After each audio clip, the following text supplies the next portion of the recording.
my name is Alexis Fitzgerald.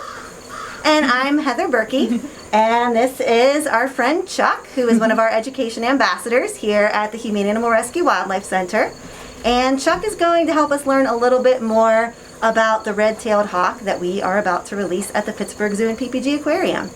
The red-tailed hawk that is going to be released at the zoo actually was found at the Pittsburgh Zoo and PPG Aquarium in the polar bear exhibit, believe it or not, and he was unable to fly. There were no polar bears in the exhibit at the time, but luckily for him, he was found by the veterinary staff at the Pittsburgh Zoo, so he was a pretty lucky bird. We were contacted by one of the vet techs over at the zoo to see if we would be able to take this hawk that they were pretty sure was a post-West Nile case.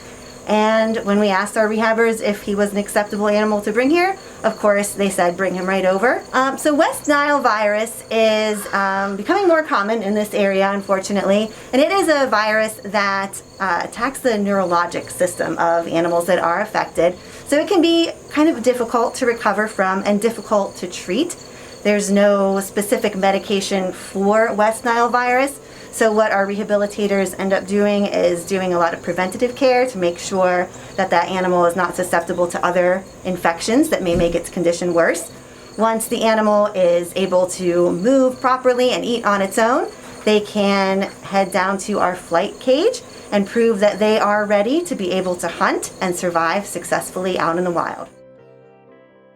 So when we release animals from the Wildlife Center, especially if it's an adult animal that came to us, it's very, very important that we release them in the same place where they were originally found.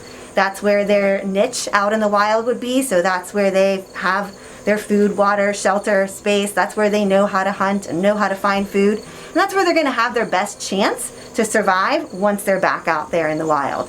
Since our red-tailed hawk that we're going to release was found at the Pittsburgh Zoo and PPG Aquarium, that's exactly where he gets to go back to.